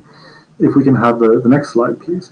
So to give you an example of why this matters, in one of those papers, I analyzed the case of political party system collapse in Bolivia, a country I've spent a long time researching.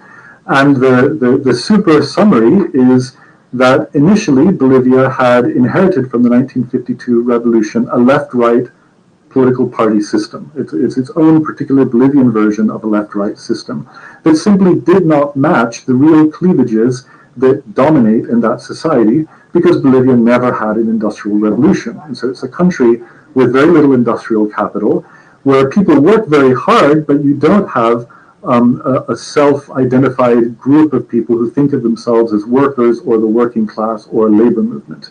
There was a labor movement, but it was small. It was a small minority. It's about 4% of the population, so very far from representing the majority of Bolivians.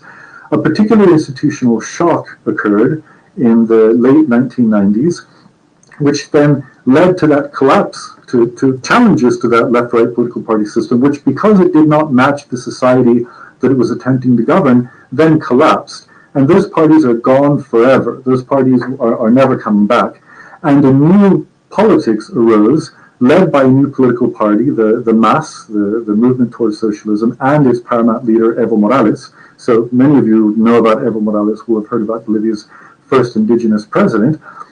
What's important is not just him and his personality, although that's part of the story, but it's what he represents, which is the collapsing of the previous system and a reconstitution of a new politics, which is based around identity, around whether you're from the Western highlands or the Eastern lowlands, about whether you're indigenous and what languages you speak and the traditions and religious observances that you have in your family. If we could have the next slide, please. And so what this looks like, this sort of thing I'm describing, is political competition as dimensional replacement. Bolivia went from having a left-right system, which would be this red and blue circle on the left, to having a very different sort of system based on ethnic identity.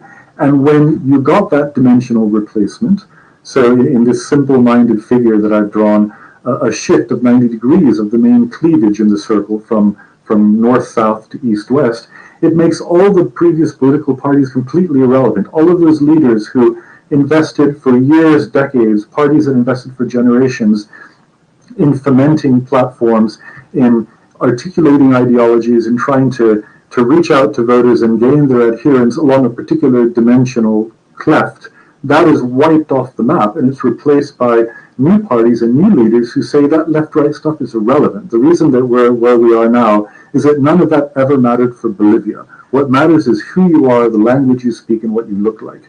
And so this is why Evo Morales was able to ride this wave so spectacularly successfully in Bolivia. And so let me close the last slide, please, with the only thing I'm going to say about Afghanistan, because as I'm not an expert, and my colleagues on this panel are, I want to just pose some questions. What does Afghanistan society look like? What sort of political system should best match a society that looks like Afghanistan looks? And then what sort of democracy should be designed around that? I say designed in a very loose sense, because I'm not assuming that foreigners, Americans, Europeans, or anyone else should come in and design a democracy for any country. But at some level, it has to be done. So in analytical terms, what sort of democracy matches the society that Afghanistan is? I don't know the answer, but if I attempt a couple of quick forays into this, Well, the left-hand graph is something that we tend to see a lot in the West, which is an ethnic map of Afghanistan. Many people in developing countries get offended when Westerners arrive with ethnic maps and call this colonial, neo-colonial anthropology. You know, we in the West always look to tribes and sort of atavistic characteristics of developing country societies. No, I don't know. It's just it's one possibility that this sort of thing, Pashtuns versus Baloch versus Tajiks, etc., maps on to deeper characteristics that people do adhere to and that does shape their lives. On the right of this slide, you see a completely different alternative, which is an economic geography approach. This is a satellite picture. So this is from the Nightlights project. And so this is a real NASA satellite photo of Afghanistan in the 2000 teens, so before the collapse and before the Taliban took over that we've been speaking about. And what you see is that there are almost no night lights in Afghanistan. You can just about make out the borders of the country. You can see Kabul there on the right. It's that brighter dot inside the country. There are a few other dots, and the rest of the bright dots are actually in bordering countries, in Pakistan, in Iran, or in Uzbekistan and Tajikistan. So what sort of political party system matches a country that looks like this socially or looks like this economically?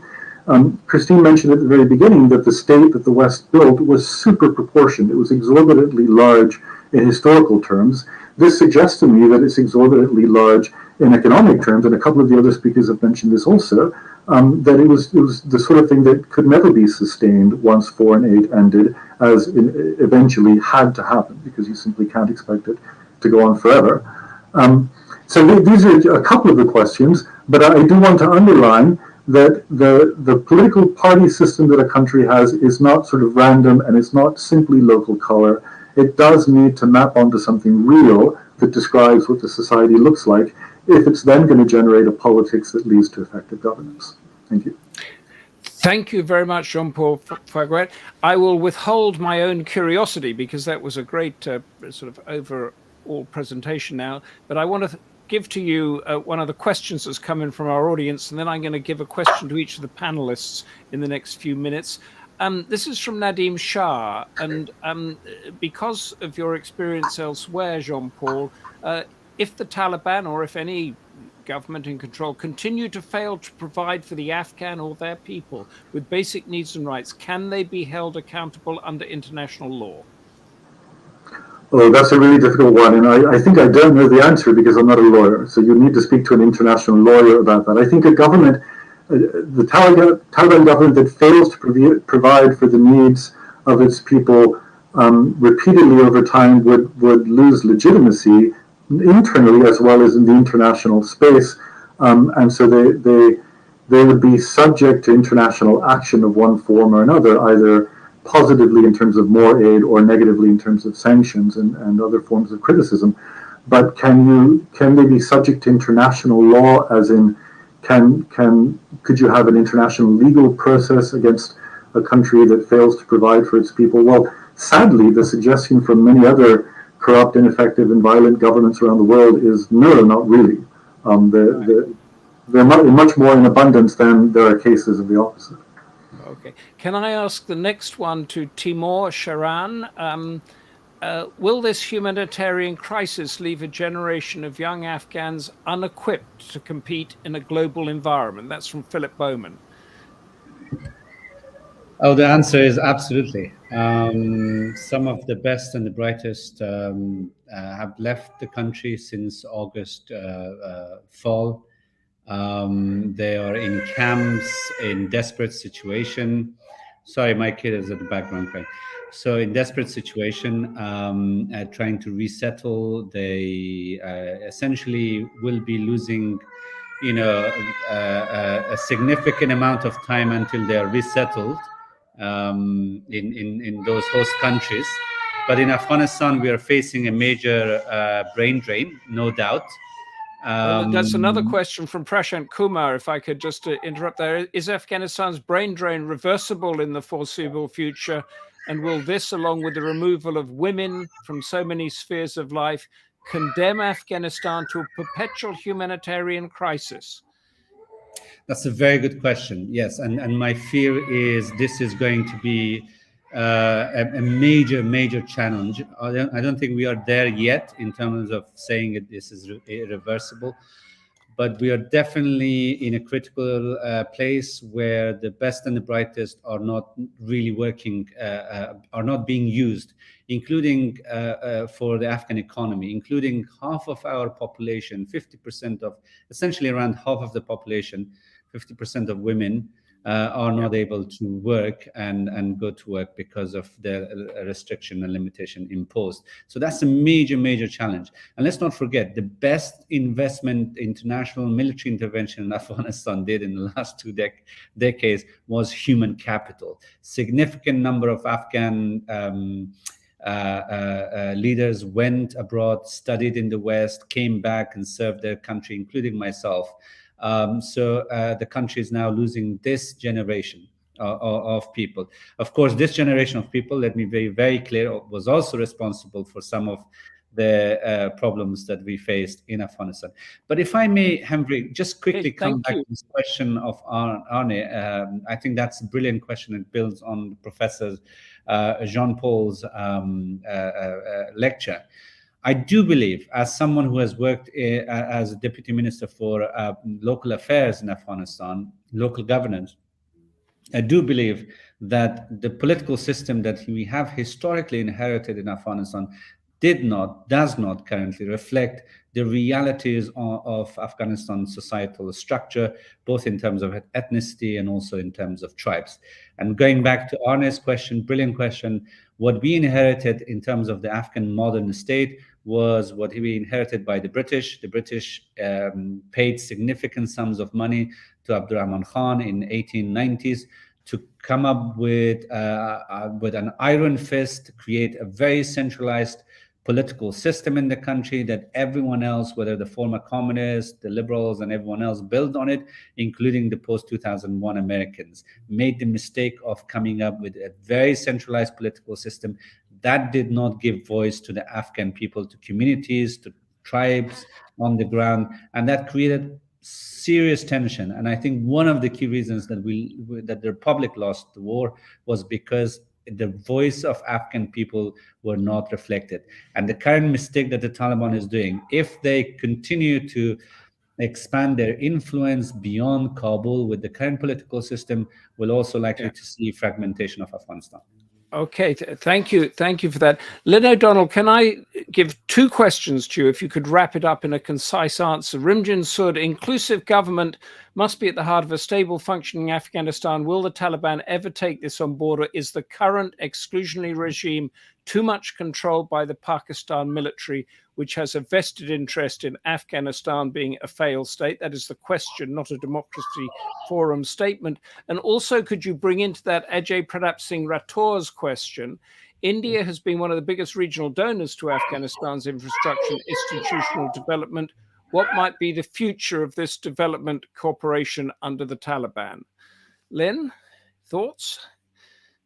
Yeah, I'll take the second question first, because I was just speaking with a Pakistani diplomat who's a friend of mine here in London today. And I think that it is fair to say that Pakistan has washed its hands of any responsibility for what is going on in Afghanistan. There are people who are on the record in the past 10 or 15 years who have said that they were supporters of the Taliban, funders, armors, whatever, and that the takeover, most recently in Owen Bennett-Jones' excellent BBC radio program, that the takeover of Afghanistan was an implicit aim of Pakistan's intelligence and military establishment.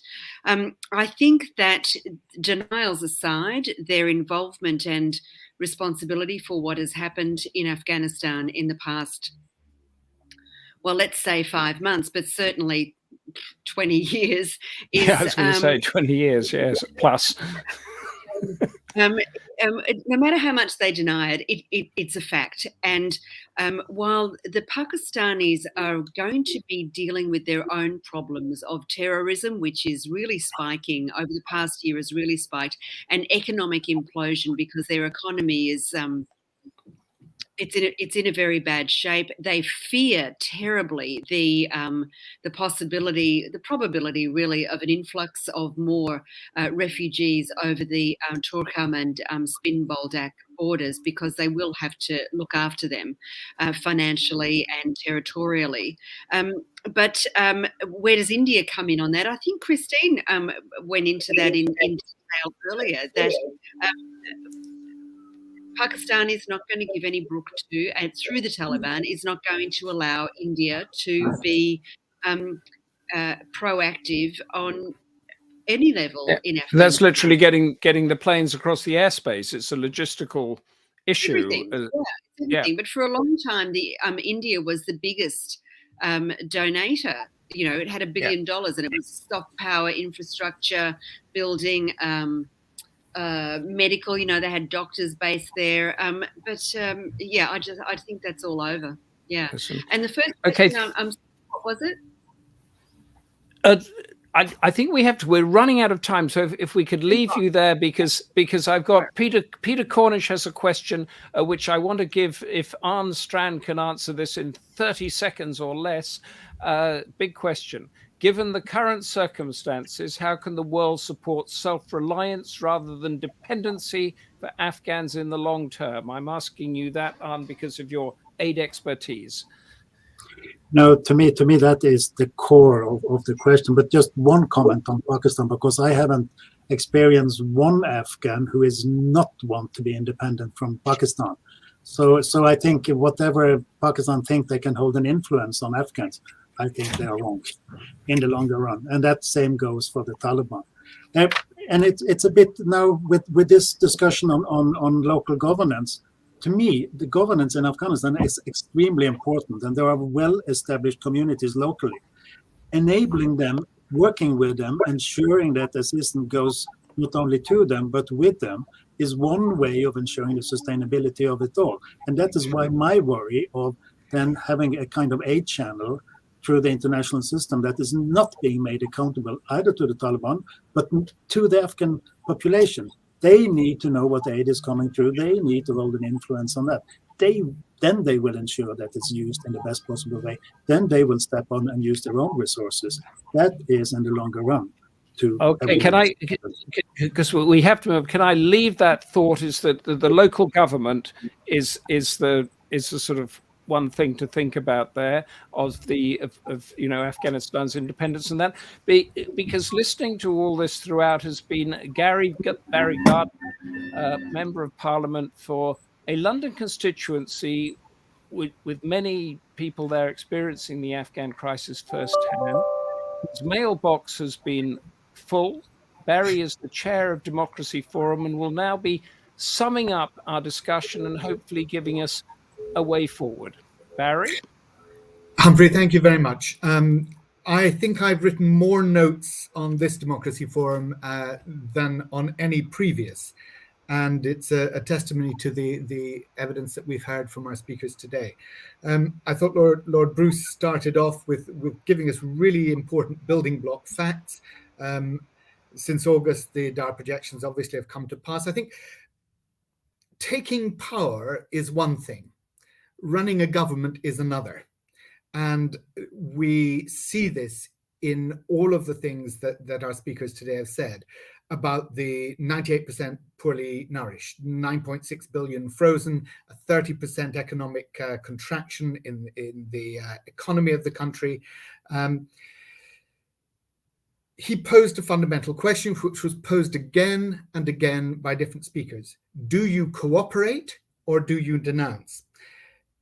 Dr. Christine Fair was extremely blunt, very upfront and I think honest in saying that she saw no obvious way forward. Afghanistan has had more money than the Marshall Plan. The need to focus on sustainability and prepare for withdrawal was never taken seriously enough. and all the foreign subsidies that went to create this rentier state, of course, then collapsed.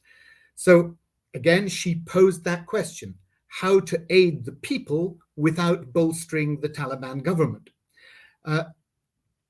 Timor Sharan picked up that theme. He talked about the current aid effort being a band-aid, not sustainable, and emphasized that people need real jobs as well as what he called privileges. Maybe interesting to explore what those privileges might be. But he was clear that the US needed to show more political will to solve the liquidity crisis, and he didn't see that being resolved anytime soon. Focused on the Taliban need to show their ability to govern, with half the population not able to work or get an education, it's very difficult to see how they are going to be able to do that. Freedom of assembly and expression, he emphasized the bravery of those women demonstrators, absolutely right to talk of that. And on the economic front and collecting revenues, he emphasized the importance of transparency about where that money came from, where it goes, and the need to attack the criminal groups. US cash, he said, must increase, but it was expanding the relief effort. Money flow problems. The previous government relied 40% on external finance. That's gone. Sanctions on the 9.6 billion of frozen cash. The money in the country, much of it illegal, and now people trying to get it out rather than to invest it in the domestic infrastructure. 10% per week permitted withdrawal, again constraining that liquidity in the country, but obviously with the objective of trying to keep as much cash in the country as possible. And in 2001, he said, we gave an image of democracy about the country's possible future, but the Western powers failed to give a realistic economic basis on which that future could be predicated. Lynne O'Donnell, I have to say, huge respect, not only for her fluent eloquence, but also her tenacity in reporting from this country for over 20 years in the way that she's done. She spoke of the revisionism post-NATO withdrawal, about poverty, and really pinpointed the fact that actually things were pretty bad beforehand, and it's extending credulity to say that actually it's been the collapse that has precipitated in totality the difficulties that people in the country are now facing. She spoke about the way in which £1 billion of media money had flooded in between 2010 and 2015 to create that genuine free media in the region, where free press is like an oasis in an otherwise desert landscape. But then really highlighted the way in which that had been eroded and destroyed. And that came after the Trump deal, where the Taliban felt they had not only all they wanted out of the deal, but they had a green light now to go on the attack. And they then launched that renewed campaign against women, against judges, against journalists, pushing journalism out and taking over local radio stations and local media outlets. So taking back all the gains that a free media and a free press had created. I did love her use of the word skerrick, which I confess I had to look up. And I was told by Webster's that it was a chiefly Australian term for a semblance or a trace. But she said that the free media is gone. It is now a skerrick of what it was. So a new word for me there. Thank you for that, Lynne. UN agencies collaborated with the Taliban over polio vaccinations and school curriculum. And I think we began to see some interesting questions about how to secure the money released from the World Bank Trust Fund. I think she said, do your homework. Maybe this was, I think this still was Lynne saying this. Do your homework. Small grassroots organizations are the way of getting real money into the genuine economy without it being siphoned off by the Taliban. And she said, don't give money to the Taliban because they steal it. Dr. Arne Strand again spoke of the humanitarian crisis that was developing under Ashraf Ghani before in the previous regime. A lot of money going in was building military rather than actually creating a real infrastructure, a real economic base in the country.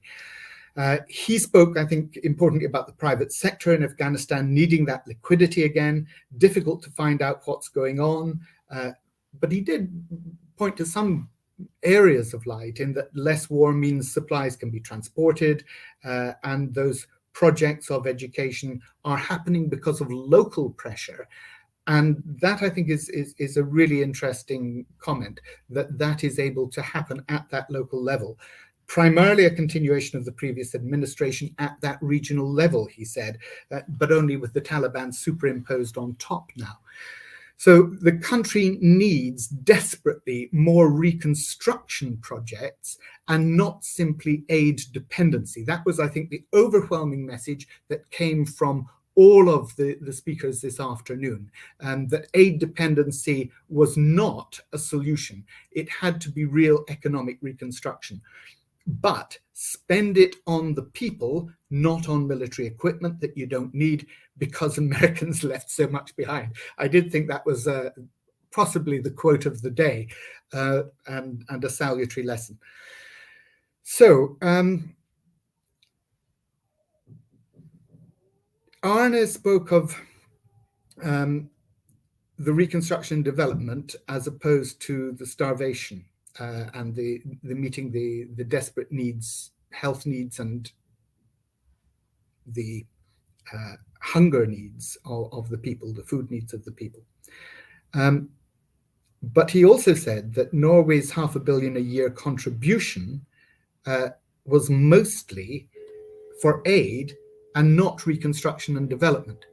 And I found that a bit of cognitive dissonance there, because in terms of the Norwegian government, given what he said, I would have thought that he and others in Norway were trying to channel most of that aid into reconstruction and development, but perhaps he could elaborate on that.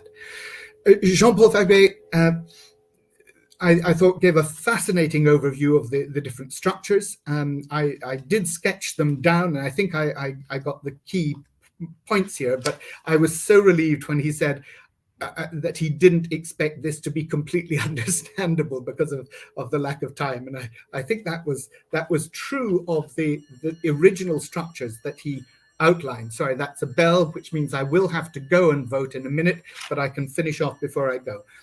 Cleavage theory, I thought, was really fascinating. The political system should reflect the underlying cleavages within society. Left workers, right capital, but it could equally be ethnic and religious fragmentation as well. And here we come up against the politics of identity over and over again. We've seen it here in this country, where the old left-right split broke down over Brexit, where the new cleavage in UK society 5 years ago became, are you a Brexiteer or are you a Remainer? So we've seen this happen. And when that happens, it is deeply destructive of the existing political structure. It also happened, of course, back in East Africa in the 60s and 70s, when we saw the rise of ethnic identity becoming more important in the political structures there, and the refugee crises that took place at that time. What does Afghan society look like, and what sort of democratic structures are designed for it or fit it? And he showed those two very illuminating maps, one of the tribal differences around the regions of Afghanistan, Pashtun, Baloch, and so on, versus the economic lights that you could see from the satellite. And a key point, it needs to map onto something real. So what is the real that it maps onto? What do people want? If you don't know, it's difficult to run a state. If you don't know what people really want, is it equal rights? Is it freedom of speech? Is it basic guarantees? Is it fundamentally just food on the table and a shelter? Or is it something different to that? But it's hard to work with a government that you believe is against who you are against not only your gender, your rights, your identity. And at the center of all this, I think people need to have hope. I'm going to have to go and vote. So, Humphrey, I'll leave it there, but with one off you go. recommendation, and that is that there was a publication back in the mid-1980s in the Philosophical Quarterly called Roles on Truth and Toleration. And I do hope that Jean-Paul Faguet may read it and that he may agree that 30-odd years ago, it identified exactly that politics of cleavage that he was talking about and the fragmentation. I must go and vote. Bye-bye for now. Thank you, Barry Gardiner. Thank you for those thoughts and for summing up our debate. What an incredible debate. Infrastructure, aid dependency, democracy, institutions, and all the rest of it. Next month on the Democracy Forum debate, Wednesday, February the 16th, China's battle for influence in both South and Southeast Asia, can it succeed? We touched on that a bit here. That's February the 16th at 2 o'clock British time with a great panel lineup. Subscribe, read, talk about our sister magazine, Asian Affairs. And until February, thank you, Lord Bruce. Thank you, Barry Gardiner. Thank you, Christine Fair, Timor Sharan, Lynne O'Donnell, Arne Strand, Jean-Paul Faguet, and all of you joining us from all over the world, and the team at Democracy Forum. From me, Humphrey Hawksley. See you next month. Stay interested, stay involved, and stay safe. Thank you.